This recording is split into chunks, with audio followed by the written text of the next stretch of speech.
Welcome to New Life Live with host and founder of New Life Ministries, Stephen Arterburn. New Life Live is dedicated to transforming lives one at a time, thanks to the giving hearts of you, our listeners. Our goal is to provide you with wisdom from God's Word to give you hope and help in life's hardest places. If you have a question you'd like to ask today, our phone lines are open. Call 1-800-229-3000. That number again is 1-800-229-3000. Now here's Steve.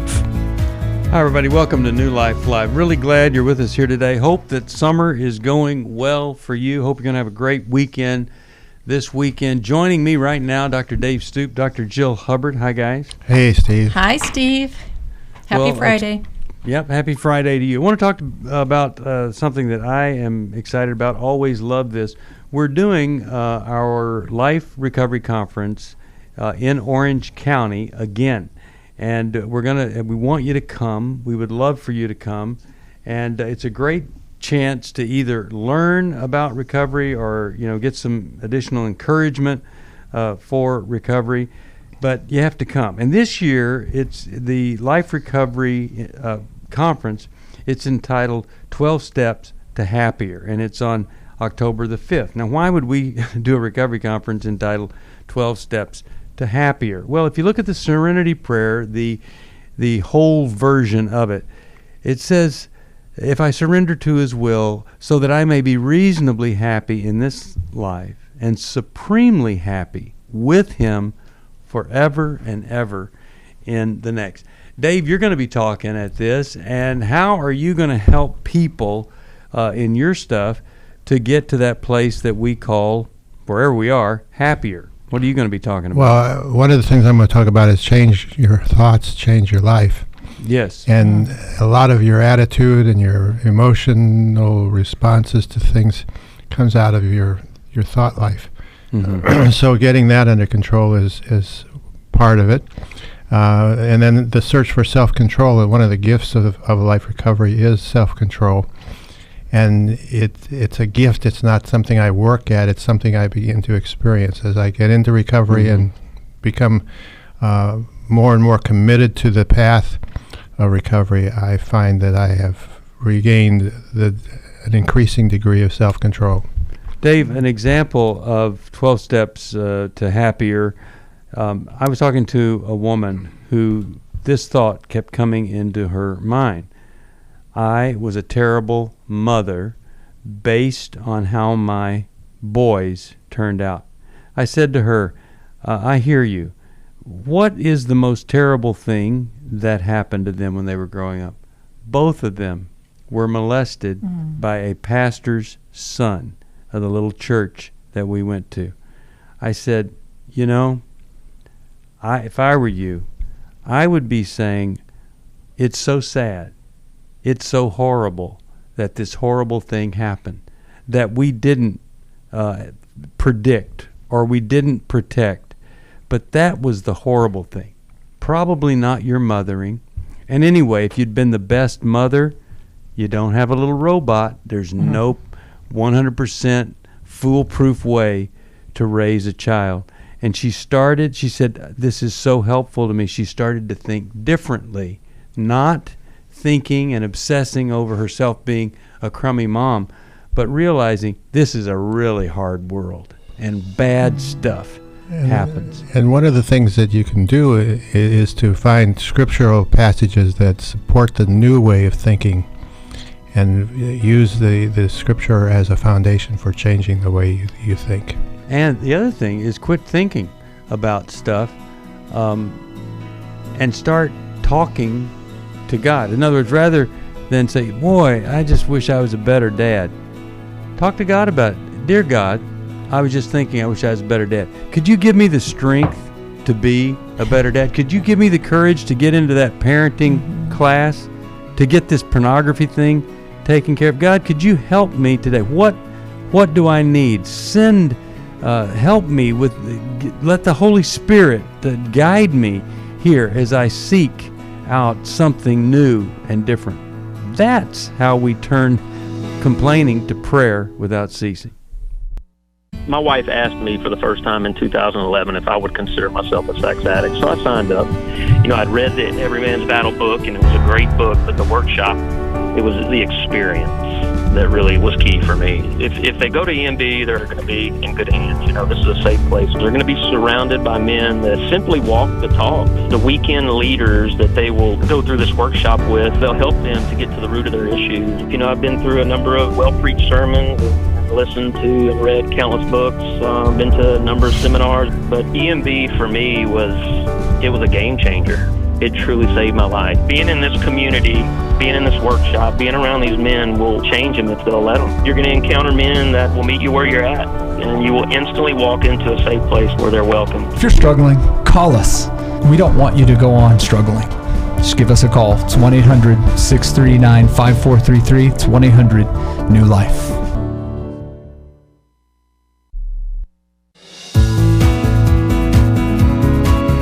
To find out more information about New Life or to order any of the resources mentioned on today's program, call 1-800-NEW-LIFE.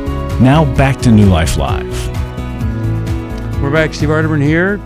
Glad you're with us today. August the 9th is the next Every Man's Battle.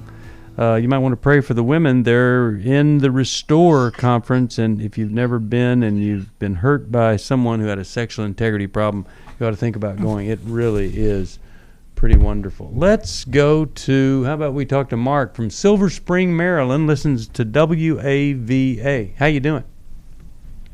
Good. How you doing, Steve and Jill and David? Yeah, We're we're doing all fine. here. Thanks for thinking of us all. On the air. I was taking a minute trying to say, I can't remember all these names. You did a good You did job. I just want to say thank you so much. I'm new in Christ, and I have purchased the Life Recovery Bible. And being new in Christ, I've been going on 3 years now, and I've been on 5 missionary trips to Haiti 3 times. Nice. And there's a gentleman in Haiti, when I gave my testimony, a gentleman came up to me and has come almost the same story, but, he's dealing with drinking. Mm-hmm. And I tried to help him in Camp Haitian and couldn't find, there's no AA meetings in Camp Haitian anywhere. It don't even come on the AA, hotline number or nothing. But I had shared and told him about my Life Recovery Bible and the 12 steps to help get started. And now I gave him my Bible, and I was scraping kind of ends just to buy my Bible. But, when he told me his story, it's like he needed it.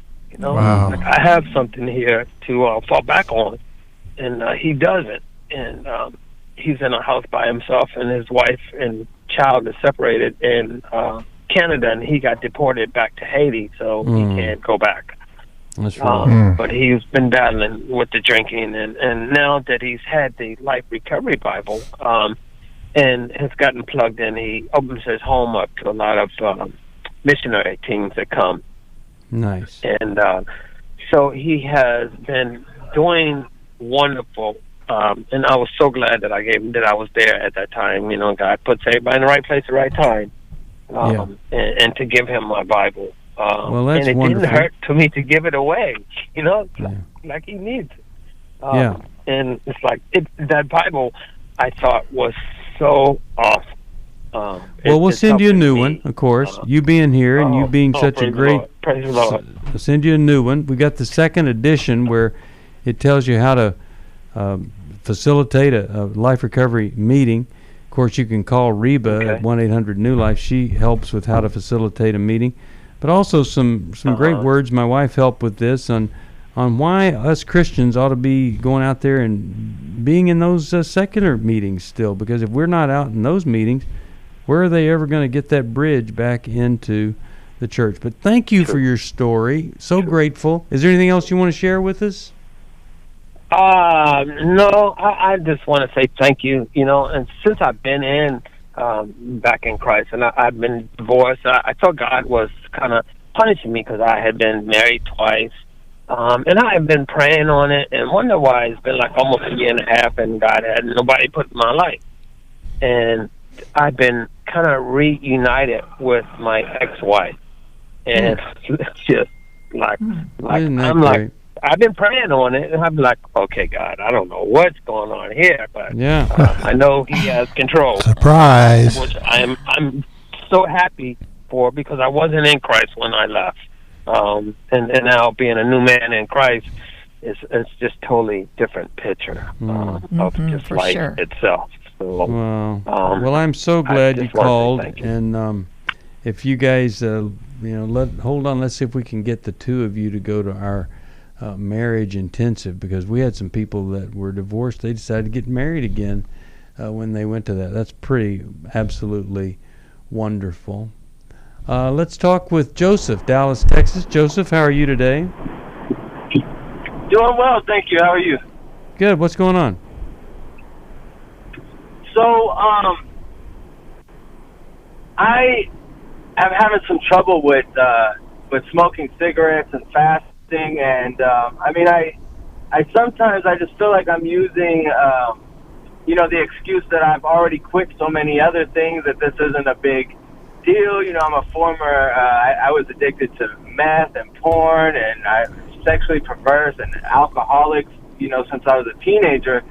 And now I feel like God is putting His finger on the cigarettes, and it's actually also showing me how much of a hard time I have fasting. Like I think I have a problem with self-indulgence, and every time I go to quit cigarettes, it's like, well, I'm not drinking, I'm not doing drugs. Like I try to be grateful for that, and it's almost, I feel like, becoming an excuse to hinder me from going further and putting down these cigarettes. So what's the question for us then? Where do you draw strength from for something, or how can I rationalize that it's not a little problem, or where do you draw strength from to actually fast and deny? I try to listen to other people who have quit. I go in prayer, I ask for the strength, and I don't know, I feel like I'm being pointed to, it's actually something I have to surrender. I know with like porn and drugs, like I had to change my surroundings. I stopped watching so much secular TV that had that vibe of sexuality, the music I listened to. But cigarettes is kind of different. It's everywhere, but it's also just something that I crave. Yeah. So well, look. Here's the thing. Here's the thing. Supposedly, nicotine is just about the most addictive chemical you could ever put in your body. So, why would you think that for the most addictive chemical ever, that you could do that on your own? Why would you think that? Yeah. So, Jill, what are your thoughts? Dave, what are you guys thinking here when you hear about he might see it as just a minor thing, or? Well, it's not, mood and mind altering like substances are, but you're right, Steve, it is the most addictive chemical that there is. And so your mind still thinks that you can't live without it, and your body craves it. And so you're going to have to get in some kind of smoke ending program that helps you, and similar to what you've already done. You're right, you've gotten off a lot, and you should feel good about that. But now here's this last vice that you have. And so you're going to have to go at that even more strongly, and there will be withdrawal that you will go through, and you'll be highly irritable. And, and there's a habitual part of it, the habit thing that's harder to break, because you associate different activities like a cup of coffee and a cigarette. You associate, so when you have the coffee, you're thinking, I'm really missing the cigarette. There's medical help for this, as well as smoke enders. Smoke enders, you can't do it. Can't do it on your own, Joseph. You got to get some help with. And there's a blood pressure medication that helps lower your desire for nicotine while you're going through those withdrawal stages. It just helps it, but you need support. There are a lot of things. American Lung Association. maybe even American Cancer Association. A lot of these have free smoking cessation programs there, and it can change your life because God says make your body a living sacrifice to Him, and I don't think that you can love well as a Christian I'm not trying to condemn anybody that smokes, because I know how hard I used to smoke. It was the hardest thing I ever had to give up because I was so addicted to it. But it's really hard to love people well if they're judging you based on you're addicted to something and telling them that their life could be better and they could be free, and they're looking at you and you got this cigarette thing going. So I really believe it's so damaging to every part of you and your life. If you can come to that willingness point, get the help you need, you will never regret stopping the smoking. Well, and staying because you stopped. need the psychological help along with it, because a lot of people go from cigarettes then to food, right? Yeah, so there's an oral fixation and a need to numb out feelings. Yeah, right? that's right. So that's important to look at. Really glad that you called. Let's go to, I'm going to send him Take Your Life Back. I think it'll help him. Let's talk with Mary, Plano, Texas. KWRD is the station. Hey, Mary, what's going on? Thanks, Steve, so much for taking my call. I called a few months ago, and I had been sexually assaulted 3 times in my life by my grandfather, and then by a stranger at gunpoint, and then a coworker a few years ago. But since then, and then my fiance broke our engagement about 5 years ago, and I just stopped dating. But now that my kids are older, I feel I'm kind of free to date. Well, I met somebody, and I told him, what my values are, no premarital sex, and he's like, well, can't we do other things? And I'm like, no, that's not God's best. But when he came, he lives out of town. When he came in town and we saw each other, I guess my question is, we did things, but, I didn't have sex with him, but, how do I keep my values and not think that I have to do things to keep a guy? That was my go-to here's the thing. My whole life. Well, look, here's the thing. To keep some guys, you have to have sex with them. And it's a great thing when you realize you don't want to keep a guy that you have to have sex to keep. So it's really bad news, because that's really what they want. And they don't tend to marry the women that they have sex with. That's why they're still out there dating. And so I know the dilemma. It's horrible. It's not fair. But God has called you to something greater than having sex with guys that say they have your best interest in mind, but really all they're interested in is themselves and experiencing and their needs. Immediate gratification. Just you have to be willing, if you want to live a life that is worthy and it is fulfilled, you have to be willing to say to these guys, you're not for me. It's just not for me. And I wish, boy, do I ever wish that was different. I know. And you'll weed out a lot of guys, unfortunately, right? Yeah. But I always say you just need one good one. Yeah. And doing other things together sexually makes it harder and harder to keep the line drawn. So be careful. And so many folks would say it was when we began to be sexually intimate, that's when we stopped growing in every other way. That's when it all came crashing down to an end, and now it's just all about that. So, man, I wish I had better news for you. Right. So you don't want the false familiarity without a foundation, right? You need that emotional foundation there. It's really important. Sorry you're going through it. Glad that you called, though. And let me send you a copy of this little book, Is This the One? I think you'll like it. It will help you. I really believe it will in finding who's right and who is not. 1-800-NEW-LIFE. If you'd like a copy of that, we'll get it to you. Let's go to, how about we talk with Lauren, Washington, D.C., WAVA. Hey, Lauren, how are you? Hi, I'm fine, thank you. Great. Listen to your show all the time, as much as I can anyway. Thank you. I have a problem. I'm trying to figure out how to help my now 16-year-old granddaughter, who 3 years ago when she was 13, kind of got, I guess because of her age, into the middle of a really bad argument between my oldest son and my second son and my daughter. They're all adults. They're in their 40s and 30s. Okay.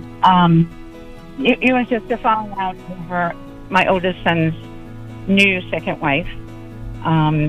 She had a lot of issues, and it was very clear to a lot of us, but, we're trying to make things okay, but things went a little bad, and my 13-year-old granddaughter kind of put herself in the middle of it.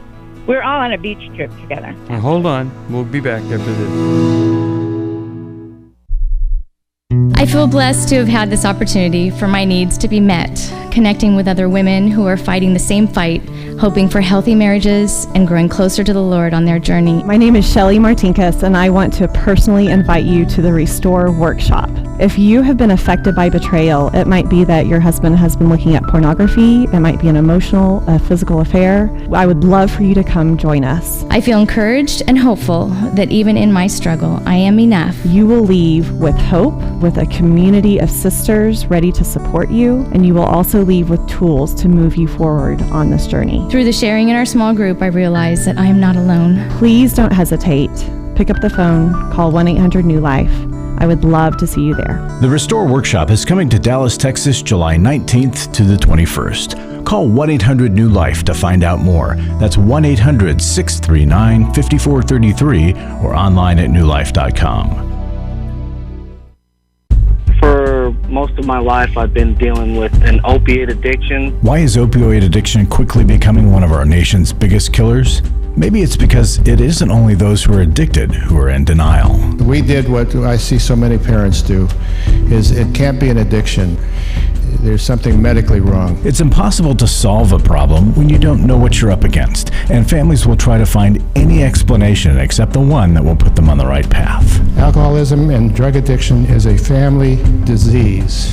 It doesn't affect just the individual. If someone you love is abusing painkillers, know what you're up against. It's time to admit it's addiction and seek treatment.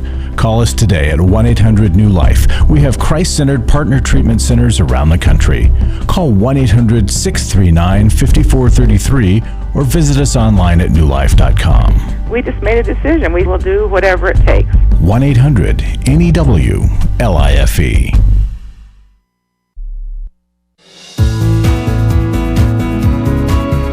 We'd love to hear from you. If you have a question or a comment, call toll-free 1-800-229-3000. Now back to New Life Live. We are back. Steve Arterburn here with Dr. Dave Stoop, Dr. Jill Hubbard. We're talking with Lauren. Lauren, how you doing? Yes. Hi, good. WAVA, Washington, D.C. How can we help? Yes. Well, anyway, after that big falling out with my older kids, my granddaughter, who was 13 at the time, took it upon herself after everybody got back from vacation to send a really long, terrible, it was just awful text to her uncle, my oldest son, about his new wife. And basically, she told him in the text that if he married her, she would not be his niece or goddaughter anymore. Anyway, so, I mean, we were all upset about that, and her father, mother talked to her about it, but, so this split of the family lasted until about 5-6 months ago when my children reconciled. We're all going back on our regular beach trip again in a couple weeks, and my 16-year-old granddaughter has not spoken to her uncle or done anything. I don't know how to help her because I don't know what'll happen if we go and she's there and she hasn't spoken to her uncle in 2.5 years and things that she said. Well, yeah, I would sure do a little talking before Right. everybody showed up. Did the uncle marry the gal? Yes, and she's coming. Oh, okay. So there's been nothing said between them since she sent that text. Now, No. why is it? Now, my children did just reconcile about, like I said, a few months ago. So, but she won't, my granddaughter won't talk to her father about it, who's my son. Mm-hmm. And I honestly don't know. I'm just concerned, and I've always tried to stay kind of neutral with my kids and my grandchildren, unless it was a dangerous thing. Let them all work out whatever, but nobody seems to be moving. Well, can you talk to your granddaughter? I mean, I would be concerned about her and how she might feel going on this trip having not really reconciled or even spoken to anyone. Have you gotten a sense of how she, how she's going to feel? Like, I would want to explore that with her, not, just to see where she's at with it all. Okay. Because it sounds like nobody's been talking about this. I wonder what would happen if your oldest son, the uncle that she was against, if he called her and said, "Look, your dad and I have made amends, and it's time for us to make amends." Yeah, that would be That's just such a great idea. See, I don't know that it's your responsibility, Lauren. You can intercede, but it's up to her dad or her uncle to kind of break the ice, and hopefully. And they're the adults, so it would be great if they would make a move. Set the example. Mm-hmm. Yeah. So. Let me ask you a quick question. What was her biggest complaint? What was her biggest complaint about this new wife, her potential wife? Well, it was apparent, and then it became a fact that she had addiction problems. Uh-huh. And is she still? My second son has been clean and sober for 40 years. Not 40, 20 years. Mm-hmm. And so I think that my granddaughter, felt that this is not a good thing. Yeah. It isn't a good thing, but she, she knows about her father's history, and I think Did the woman take care of the addiction problem? Pardon me? Did the woman take care of her addiction problem that you say is so obvious or apparent? Well, we thought she did. We're not absolutely positive, but I can tell you that, we visit my son and her and my grandkids up there, but, and we don't see her drinking, and we don't really have any signs that she's slipping off and doing any kind of drugs. But you don't feel the freedom to talk to your son about it? I'm sorry, say that again? You don't feel the freedom to talk to your son about it? Hey, the granddaughter had all these problems about drugs, alcohol stuff. How's that going? Is she getting any help? You mean his wife? Yeah. The wife, not the granddaughter. Yeah, not the wife. The granddaughter had all these had problems. An issue with the wife. Yeah, so the new wife. Did she get any help? My granddaughter had an issue with her uncle marrying. Yeah, so the new aunt. So I'm saying, do you not feel okay of saying to him about all that stuff that was such a big problem? Was it true? Has she done anything? We were all concerned. Do you not feel like having that conversation? With your oldest son? Well, I'm actually not, because, I basically cried for 2.5 years. Well, but it sounds... This reconciliation. Yeah, and that's so painful when your children are fighting, but it sounds to me like people don't talk in your family. And so a 13-year-old spoke, very strongly, as kids can do, and kind of said what everybody else wasn't saying. Well, I think she must really be struggling. She is. Yeah. And she's sensitive. Horrible. She's ever owned. Yeah. Okay. So. Yeah. But I just didn't know if I should put myself into that, because like I said, All right, we'll give you a final thought here when we come back. God pulled me out of the gutter of my life that I was living in. I have done a lot of work over the last 40 years. This is the first time I've ever felt love. I've had such a wonderful weekend here, and for the first time in a long time, I've felt at home. And the Lord has set me free from my mother's story about me not being good enough. The New Life Finding Freedom Workshop is coming to Dallas, Texas, September 20th to the 22nd. We're going to talk about forgiveness and codependency. We're going to understand that family of origin, the unhealthy reactions to it. We're going to talk about the cycle of shame and surrender and developing the plan that moves us forward. There'll be 8 teaching sessions and 6 small group sessions. To register or to learn more about the Finding Freedom Workshop, call 1-800-NEW-LIFE. That's 1-800-639-5433 or online at newlife.com. I am living a new life, and I believe that I have the resources and tools to continue that. Last year, after Every Man's Battle, I was so moved by the transformation that I saw, not only in myself, but in the guys in our small group and the other people that were there and the stories that I heard, that I decided to go ahead and join Club New Life as a contributor to that. You can help New Life Live stay on the air by joining Club New Life today. Call 1-800-NEW-LIFE. That's 1-800-639-5433. You guys are doing God's work here. You're restoring marriages. You're giving people hope.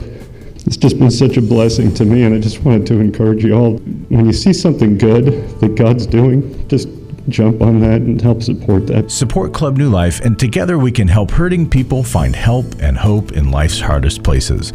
Call 1-800-639-5433. Give your support to them if you can, and just help them do what God's doing here in the world. Call 1-800-639-5433 to join Club New Life today.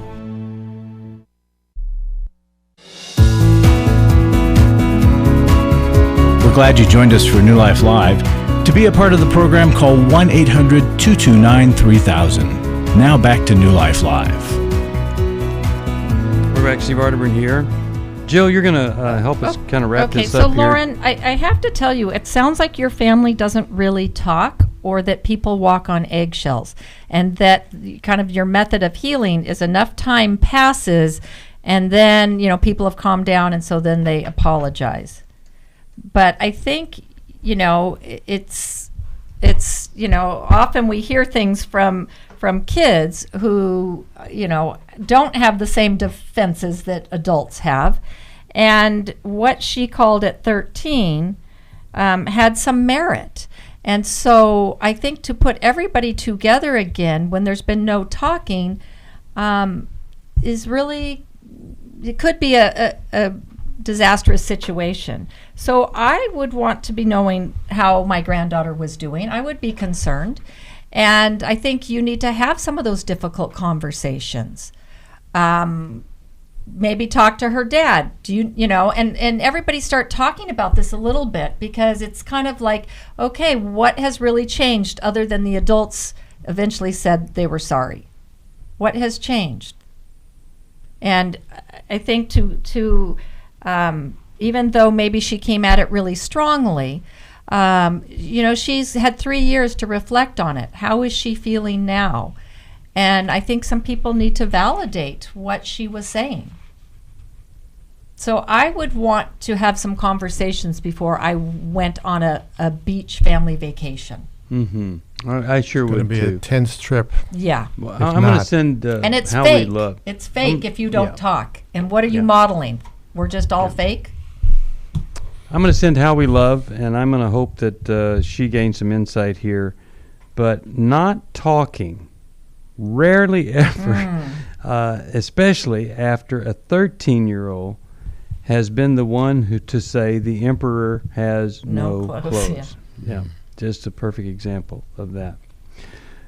Speaking of no clothes, Larry always is well dressed, and I'm thankful for that, Larry. And so you're in the studio, and let's talk about what we need here at New Life, and folks that support us so well. Well, I want to thank everybody who's been giving to the matching fund. We still have a little bit to go, a little bit This is a recorded program, so I'm estimating we still need between $40,000 and $45,000 to close up the matching gift.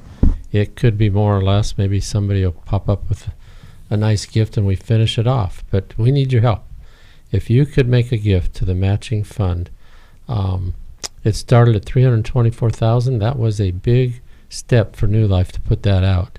And you folks are responding, and thank you. And we just need to see it across the finish line. Every gift you give up to that amount will be doubled. $5 is 10, 20 is 40, 100 is 200. Do the math. It's really easy. And if you could make a gift, thank you. Thank you so much. The a brief testimony from a recent Every Man's Battle workshop, Steve. Let's hear it. This is what you're supporting when you support New Life. I came to Every Man's Battle carrying in nearly 30 years of sexual integrity issues and lies from the enemy. I'm walking out free to glorify God, free to serve others, free to redeem the time ahead. There's a path to freedom and redemption. I am not alone, and I cannot do this by myself.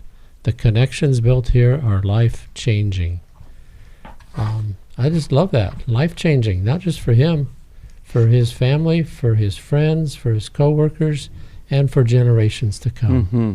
Well, I just had a person ask me, what about folks that, everything, they're just instantly healed from whatever it is that they were struggling with? And I say, look, nobody is instantly healed into Christian maturity and growth and character, and you still need a program, and you still need the help of other persons. So when you support us, you are supporting people getting true help, not just some short-term quick fix that doesn't fix anything.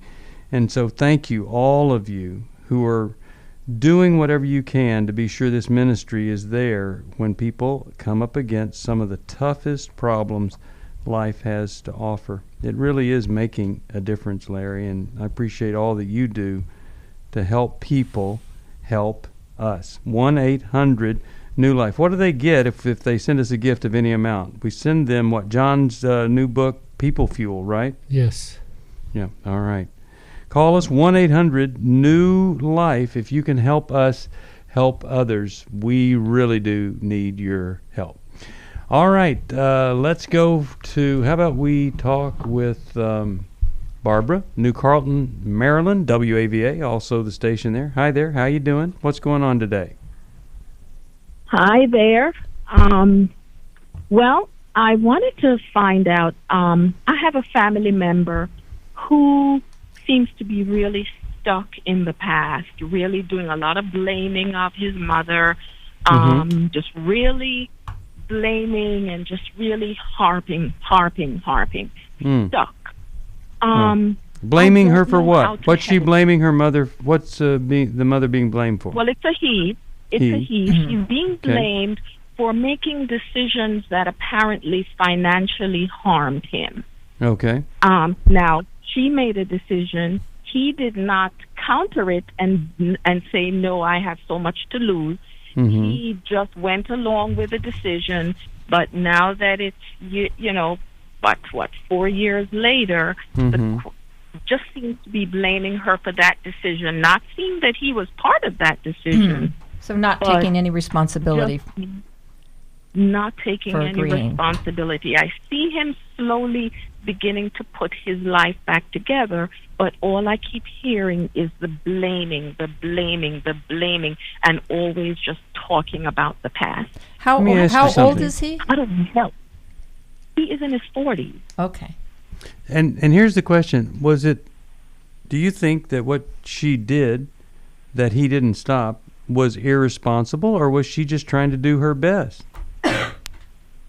She was trying to do her best. Okay. So it could have worked out then, right? Well, I mean, she could have left him and not do anything to help him, but she stepped in to help because she heard so many complaints about him. No one really wanted to help him. She stepped in thinking that she was doing what was best for him, and now it turns out that he blames her for stepping in. Yeah, when things don't work out, especially financially, you got to ask yourself, did they do their best? Because the best intentions sometimes don't work out. You have the right idea at the wrong time, or the wrong idea at the right time. And it's not a guarantee that you go into life and everybody's going to be successful. It's all going to work out. So I said it either on this program or the one before, acceptance is the answer to all my problems today. You can help him grieve the loss of that money and accept the reality that she was doing her best and he didn't stop it, and then he can grow up and be an adult rather than be a baby screaming in his crib that mommy didn't take care of him the way she should. How old is he now? 40s. He's in his 40s. It's time that he get out of that crib. This was 4 years ago, right? Don't you think it's time he get out of that crib? Yeah. Yes, exactly. Yeah. So my question is, how do I broach that subject? Because every time I go in that direction to say those things, he shuts the conversation down, he gets mad, and he walks away. So he's invested in keeping her at fault, because then he doesn't have to look at himself. That's his lifestyle. Here's what I'd say. Yeah. I'd say, I know you don't like to talk about this. You say, I know you don't like to talk about this. But I heard a man say that acceptance is the answer to all my problems today. And I was thinking about you and your mom and the financial thing, and I just really believe that as tough as it is, that's probably true for you, that when you can finally go from being upset to accepting that it happened and it can't be undone, you'll probably experience some freedom and life will get better for you. That might be one way. You heard a man talk about it and you want the best for him. So I'm taking a risk talking to you about it. I know it's uncomfortable, but I want you to be free. And I want you to be able to function. The alternative is to say to him as he's complaining, say, "Oh, get over it and get a life or a change." Yeah. That's what you feel like saying. I don't know about that. Okay, what does he envision of the outcome if she had not stepped in? She stepped in where nobody else would. Yeah. I think too. And when I asked that question, he said he would have found a way. Mm-hmm. Yeah, he's a genius looking back now, but he was in trouble.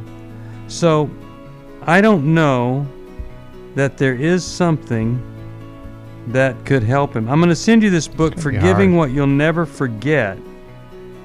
Just maybe. And then we'll send Forgiving Our Fathers and Mother. Maybe he would read it and see that is his path to freedom. We'll be back after this.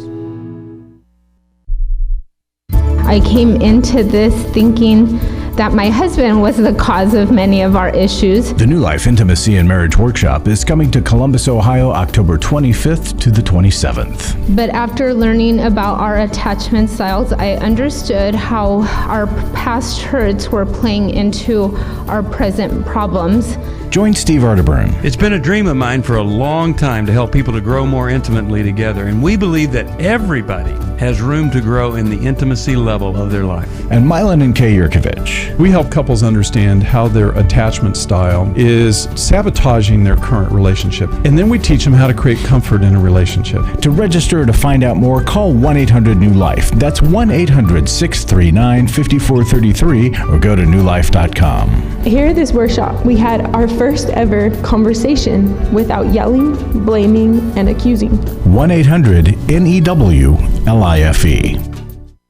Hi, this is Steve Arterburn, and for 30 years, New Life has been the most trusted name in Christian counseling. I'm an addict, and I'm trying to get God in my life again. You seem to be able to get to the crux of a problem quickly. Our Christ-centered treatment programs can help you break free to embrace all that God has for you and your family. I just want to thank you guys for bringing me to a relationship with Jesus. There really is help for marital problems, depression, addictions, panic attacks, and feelings of hopelessness. I came back with so many tools to help me prepare myself to fight this struggle and this battle that I have every day. You can start living again today, living the life God intended for you. Help is available at 1-800-NEW-LIFE. They did care, and they did follow up very lovingly, and it made all the difference in my life. Call us at 1-800-NEW-LIFE. Someone who cares is waiting at the other end of the phone. God can open the door to a better tomorrow right now. Just call us at 1-800-NEW-LIFE. 1-800-639-5433.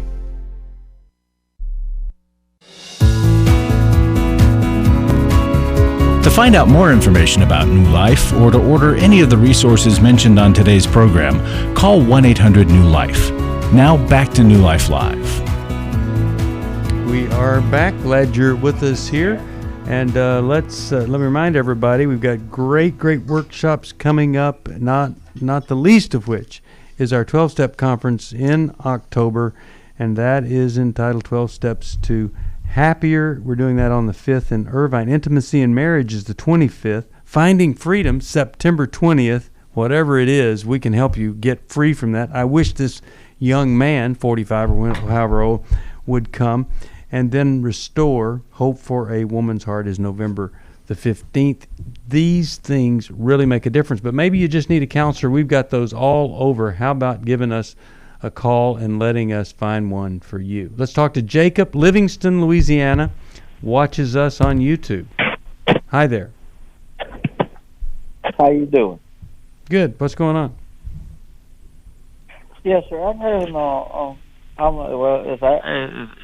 it's done affecting my marriage and stuff. My parents keeps on. I am 40, and my parents keeps on butting into my marriage, and it's done affected my marriage. They still treat me like I'm a 4-year-old. How can I deal with that where I can actually restore my marriage with my wife? Because about a month or so ago, or a little bit longer, some people showed up at my mom and them's house, and I told my mom and them just leave it alone, stay out of it. That knew my wife and stuff, and my mama, she just invites them inside her house, and I know I cannot say nothing to my mama about inviting people into her house. That's her house. Mm-hmm. But how can I get them where they will actually treat me like an adult instead of a 4-year-old and stuff? Well, that's got to be tough. Mm-hmm. Dave, what are you thinking about this when you hear this? That's really tough to be treated that way by a mom. That's a mom who can't stop mothering. Well, it's not only my mama. It's my daddy too, and my not as much my sisters no more. It's mostly my mom and daddy. Okay. And you're the only child that they're doing that to? They're not doing to any of the other children, adults? They kind of don't do it as much to my middle sister as much as my oldest one. And it's kind of like if me and my oldest sister don't wait on them hand and foot, or don't back down to their beck and call, they go to just so you're bad and they gotta fix you. Right? Yes, sir. One about the only thing you can do, Jacob, is to ignore it, at least at a starting point, and to really work on your relationship with your wife and letting her know that they can try and they can do whatever they want, but it's not going to work because your priority is your wife. And making your wife your priority is going to make a big difference. And what happens with your parents is they kind of suck you into making them your priority. Yeah. And you got to take care of them and all that. And parents, there's some parents who do that, and that's probably what their parents did to them. Yep. And what would your wife say is the biggest complaint she has about you? If we were talking with her, what do you think she would say? The biggest complaint that my wife probably would say would be my parents always wanting me wanting me down there all the time.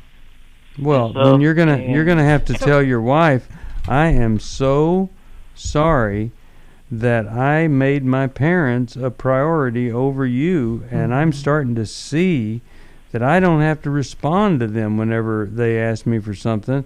And if you ever Yes, sir. would give me the chance to make it up to you, I'm not going to be that same guy anymore. I thought that's how you honor your parents, but the way you honor parents is to be something they can't even help you become, and then you're honorable. So I'd let her know you're not going to fall into the trap anymore.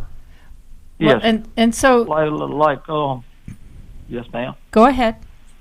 Yes, ma'am. Go ahead. Okay, so you was first. Okay, sure. So Jacob, you sound like somebody who is very respectful of others, and so you've given your parents this respect. And it's hard to, when parents still demand that, it is hard to transition out of it. But I think in order to save your marriage, you're going to have to learn how to say no to your parents.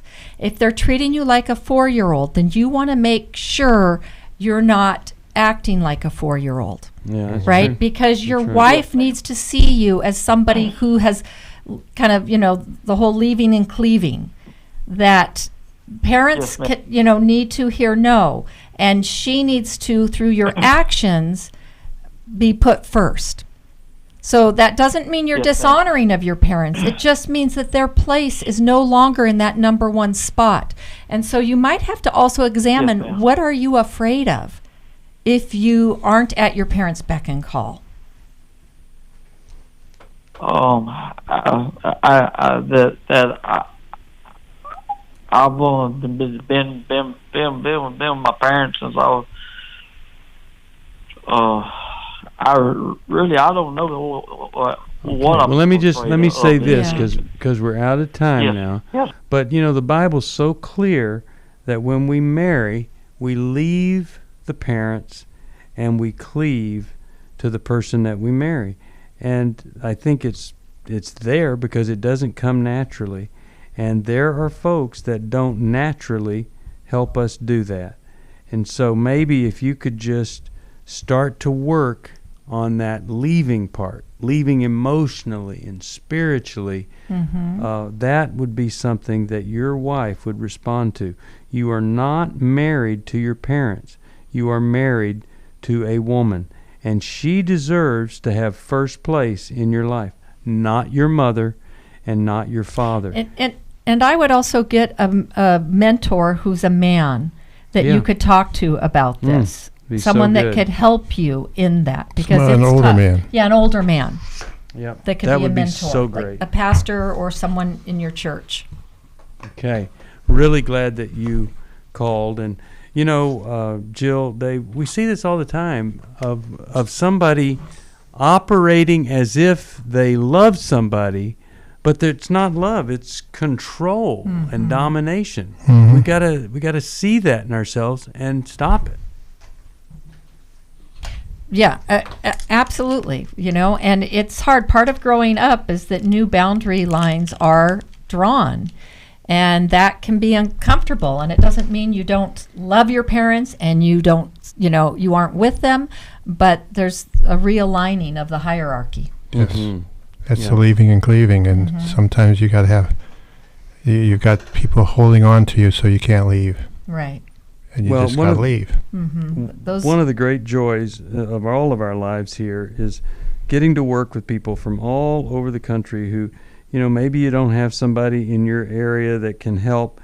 Maybe you're afraid that somebody's going to find out about you, and so you don't want to go to someone locally. We have counselors everywhere. We have workshops that are in different parts of the country. If you'll just call us, we'll try to help you overcome whatever the reluctance is to doing what you need to do. The number, 1-800-NEW-LIFE. Thank you, Dr. Jill Hubbard. Thank you, Dave. Appreciate it. Love you guys. We'll see you next time right here on New Life Thanks Live. for listening. We hope this program has helped you by giving you insights for handling the challenges you face in your life. We want you to know that we're here for you. But you also need to know that New Life Live is a listener-supported ministry. To make your donation or to get any of the resources mentioned on today's program, call 1-800-NEW-LIFE. That's 1-800-639-5433, or write to us at New Life Ministries, P.O. Box 1029, Lake Forest, California, 92609. Please join us again tomorrow for New Life Live.